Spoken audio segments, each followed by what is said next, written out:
السلام علیکم دوستو، آج میں آپ سب کے ساتھ شیئر کرنے جا رہی ہوں سورۃ بقرہ کا اردو ترجمہ، آیت نمبر 1 سے لے کر آیت نمبر 30 تک۔ اعوذ باللہ من الشیطان الرجیم، بسم اللہ الرحمن الرحیم۔ شروع اللہ کے نام سے جو رحمان اور رحیم ہے۔ الف لام میم۔ یہ اللہ کی کتاب ہے، اس میں کوئی شک نہیں ہے۔ ہدایت ہے ان پرہیزگاروں کے لیے جو غیب پر ایمان لاتے ہیں اور نماز قائم کرتے ہیں، جو رزق ہم نے ان کو دیا ہے اس میں سے خرچ کرتے ہیں۔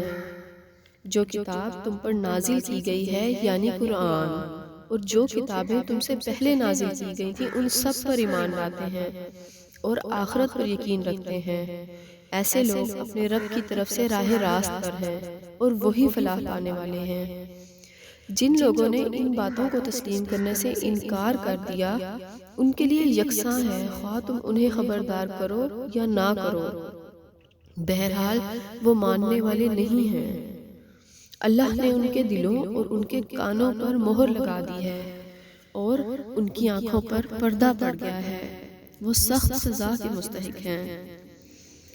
بعض لوگ ایسے بھی ہیں جو کہتے ہیں ہم اللہ پر اور آخرت کے دن پر ایمان لائے ہیں، حالانکہ در حقیقت وہ مومن نہیں ہیں، وہ اللہ اور ایمان لانے والوں کے ساتھ دھوکہ بازی کر رہے ہیں، مگر دراصل وہ خود اپنے آپ ہی کو دھوکے میں ڈال رہے ہیں اور انہیں اس کا شعور نہیں ہے۔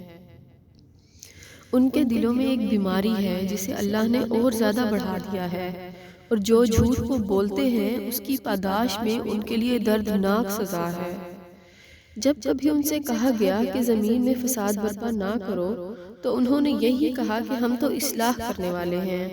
خبردار، حقیقت میں یہی لوگ مفسد ہیں مگر انہیں شعور نہیں ہے۔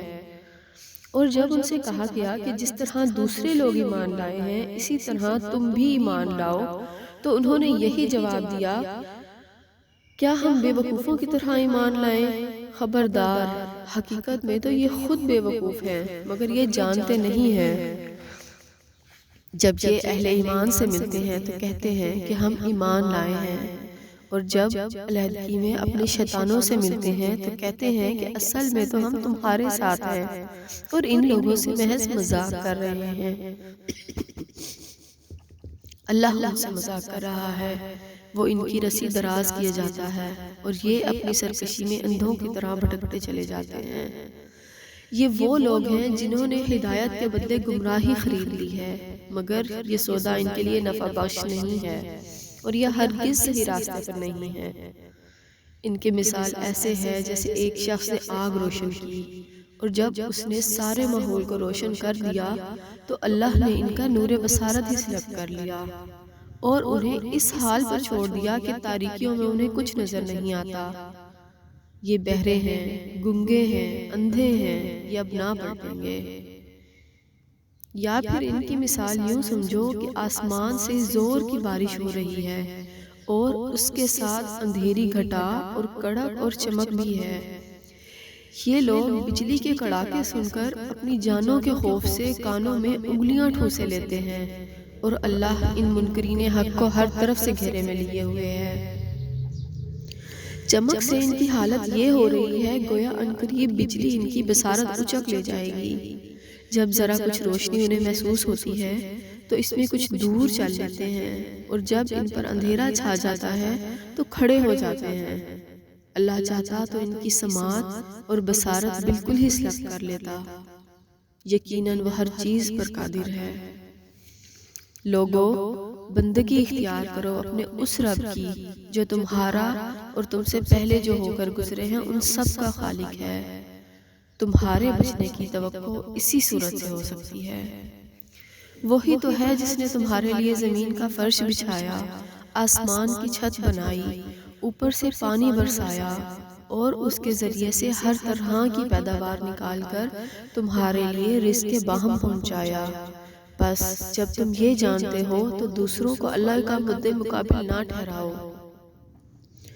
اور اگر تمہیں اس امر میں شک ہے کہ یہ کتاب جو ہم نے اپنے بندے پر اتاری ہے یہ ہماری ہے یا نہیں تو اس کی مانند ایک ہی صورت بنا لاؤ، اپنے سارے ہم نواؤں کو بلا لو ایک اللہ کو چھوڑ کر، باقی جس کی مدد چاہو لے لو، اگر تم سچے ہو تو یہ کام کر کے دکھاؤ۔ لیکن اگر تم نے ایسا نہ کیا اور یقیناً کبھی نہیں کر سکتے تو ڈرو اس آگ سے جس کا ایندھن بنیں گے انسان اور پتھر، جو مہیا کی گئی ہے منکرین حق کے لیے۔ اور اے پیغمبر، جو لوگ اس کتاب پر ایمان لے آئیں اور اس کے مطابق اپنے عمل درست کر لیں، انہیں خوشخبری دے دو کہ ان کے لیے ایسے باغ ہیں جن کے نیچے نہریں بہتی ہوں گی۔ ان باغوں کے پھل صورت میں دنیا کے پھلوں سے ملتے جلتے ہوں گے۔ جب کوئی پھل انہیں کھانے کو دیا جائے گا تو وہ کہیں گے کہ ایسے ہی پھل اس سے پہلے دنیا میں ہم کو دیے جاتے تھے۔ ان کے لیے وہاں پاکیزہ بیویاں ہوں گی اور وہ ہمیشہ وہاں رہیں گے۔ ہاں، اللہ اس سے ہرگز نہیں شرماتا کہ مچھر یا اس سے بھی حقیر تر کسی چیز کی تمثیلیں دے۔ جو لوگ حق بات کو قبول کرنے والے ہیں وہ انہی تمثیلوں کو دیکھ کر جان لیتے ہیں کہ یہ حق ہے جو ان کے رب ہی کی طرف سے آیا ہے، اور جو ماننے والے نہیں ہیں وہ انہیں سن کر کہنے لگتے ہیں کہ ایسی تمثیلوں سے اللہ کو کیا سروکار۔ اس طرح اللہ ایک ہی بات سے بہتوں کو گمراہی میں مبتلا کر دیتا ہے اور بہتوں کو راہ راست دکھا دیتا ہے، اور گمراہی میں وہ انہی کو مبتلا کرتا ہے جو فاسق ہیں۔ اللہ کے عہد کو مضبوط باندھنے کے بعد توڑ دیتے ہیں۔ اللہ نے جسے جوڑنے کا حکم دیا ہے اسے کاٹتے ہیں اور زمین میں فساد برپا کرتے ہیں۔ حقیقت میں یہی لوگ اٹھانے والے ہیں۔ تم اللہ کے ساتھ کفر کا رویہ کیسے اختیار کرتے ہو، حالانکہ تم بے جان تھے، اس نے تم کو زندگی عطا کی، پھر وہی تمہاری جان سلب کرے گا، پھر وہی تمہیں دوبارہ زندگی عطا کرے گا، پھر اسی کی طرف تمہیں پلٹ کر جانا ہے۔ لوگو، تم اللہ کے ساتھ کفر کا رویہ کیسے اختیار کرتے ہو، حالانکہ تم بے جان تھے، اس نے تم کو زندگی عطا کی، اور پھر وہی تمہاری جان سلب کرے گا، اور پھر وہی تمہیں دوبارہ زندگی عطا کرے گا، پھر اسی کی طرف تمہیں پلٹ کر جانا ہے۔ وہی تو ہے جس نے تمہارے لیے زمین کی ساری چیزیں پیدا کی، پھر اوپر کی طرف توجہ فرمائی اور 7 آسمان استوار کیے، اور وہ ہر چیز کا علم رکھنے والا ہے، ہر چیز کا علم رکھنے والا ہے۔